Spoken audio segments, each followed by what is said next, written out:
Menarik juga ditanggapi, mohon diperhatikan cara takbiratul ihram, tangan kita Pak ya. Pertama yang ingin kita jelaskan, yang rukun dalam sholat adalah takbiratul ihram, ucapannya Allah, itu yang rukun. Gerakan tangannya itu sunat Pak. Jadi kita jangan lupa tuh, rukun sholat harus dibedakan, yang sunat harus dibedakan. Kalau yang wajib sudah ada, sah sholatnya. Kalau yang sunat sudah ada, lebih sempurna. Jika kurang yang sunat, tetap sah sholatnya, tetapi berkurang kesempurnaannya. Jelas Pak ya? Itu yang pertama. Ya kalau orang misalkan dengan macam manapun cara dia takbiratul ihram tangannya, asalkan dia ucapannya benar, Allahu Akbar, jangan terlalu lama. Jangan terlalu lama Pak, takbir itu tidak dianjurkan terlalu lama. Ini sering kita sampaikan, mohon maaf. Niat dalam sholat itu bukan dibaca dalam hati Pak ya, dia melintas.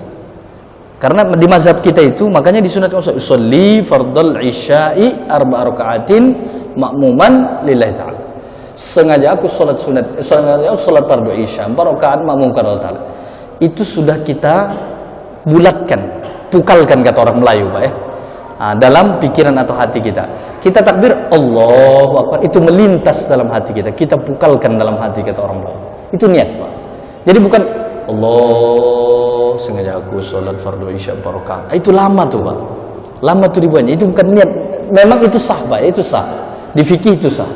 Tetapi itu disebut membaca niat dalam hati. Kira-kira jelas Pak bedanya ya? Itu halus sekali. Jadi jemaah yang dirahmati Allah, takbirnya itu jangan terlalu lama. Jangan lewat dari 6 harakah. Kalau lewat dari 6 harakah itu sebagian ulama kita menetapkan tidak sah nanti itu. Allahu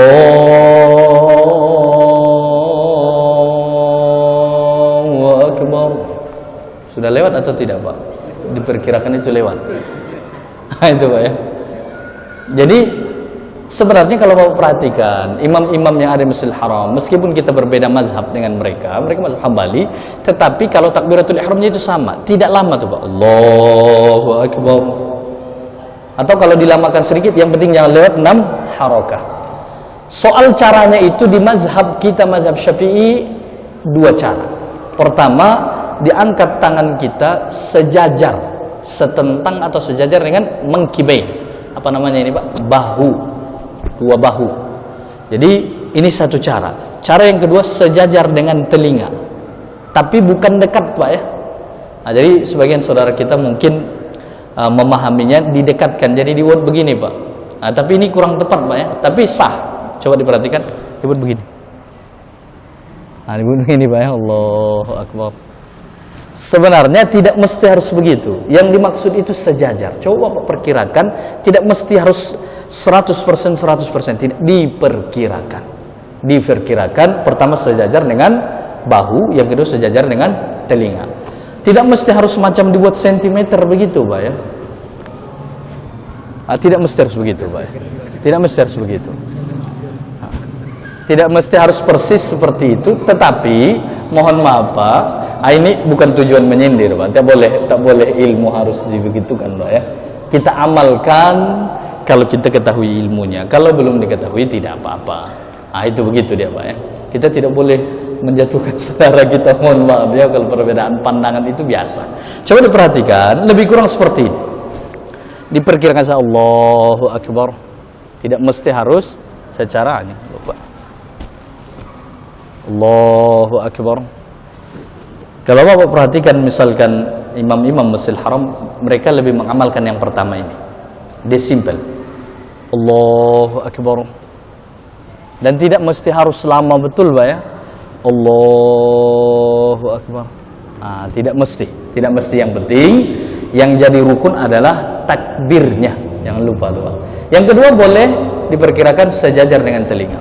Tadi begini Pak, rendah. Yang kedua Allahu Akbar. Di mazhab kita, mazhab Syafi'i, dalam kitab Tuhfatut Thullab itu disebutkan bahwasanya disunatkan sedikit dimiringkan jari jemari ke arah kiblat. Jadi kalau Bapak menjumpai orang sholat, dia miringkan sedikit seperti ini. Bukan begini, dimiringkan sedikit begini. Allahu Akbar. Sedikit dimiringkan ini Pak, atau Allahu Akbar. Itu ada pengambilan hukumnya. Dalam kitab Tuhfatut Thullab, tujuannya supaya ujung jari jemarinya ikut menghadap kiblat. Kira-kira jelas Pak. Itu jangan disalahkan. Baik jemaah yang dirahmati Allah, saya rasa itu caranya, Bang, ya. Dulu ada guru kita namanya sekarang masih beliau Syekh Mustafa dari Aljazair. Beliau mempraktekkan itu. Dia mempraktekkan lebih kurang caranya seperti itu. Tidak mesti harus persis, Pak, ya. Yang pertama tadi posisinya harus ke jantung, itu yang kita sebutkan tadi, Pak. Di mazhab kita persis di pertengahan badan kita. Dan itu tidak mesti harus menyamping ke kiri terlalu lebih atau ke kanan, sekedar. Jadi dalam sholat itu, Pak, secara umum hikmatul fiqih, kebijaksanaan fikih terus berlaku. Contohnya, ketika menghamparkan tangan diduduk di antara dua sujud atau tasyahud awal atau tasyahud kedua, tangan itu jangan terlalu renggang, jangan terlalu rapat. Sama dengan ketika sujud, sama ketika takbiratul ihram, jangan takbiratul ihram renggang begini. Jangan terlalu rapat pula, penengah. Dalam konteks meletakkan tangan pun tadi itu, jangan terlalu ke kiri, jangan terlalu ke kanan, usahakan di posisi tengah-tengah. Kira-kira begitu. Jadi fikih ini, Pak, dia zon itu 75%. Tidak mesti 100% tidak. Fikih itu contohnya Bapak mandi wajib. Mandi wajib sudah sampai tak air ini ke seluruh anggota badan saya. Harus dicari-cari, tidak mesti. Perkirakan saja, kalau sudah 3 kali basuhan, 3 kali mengalir air, itu sudah sampai 75% kita dah yakin di hati sudah sah dalam fikih, Pak, ya. Tidak mesti 100%. Di fikih itu seperti itu. Yang 100% tauhid, yakin kepada Allah dan seterusnya. Baik.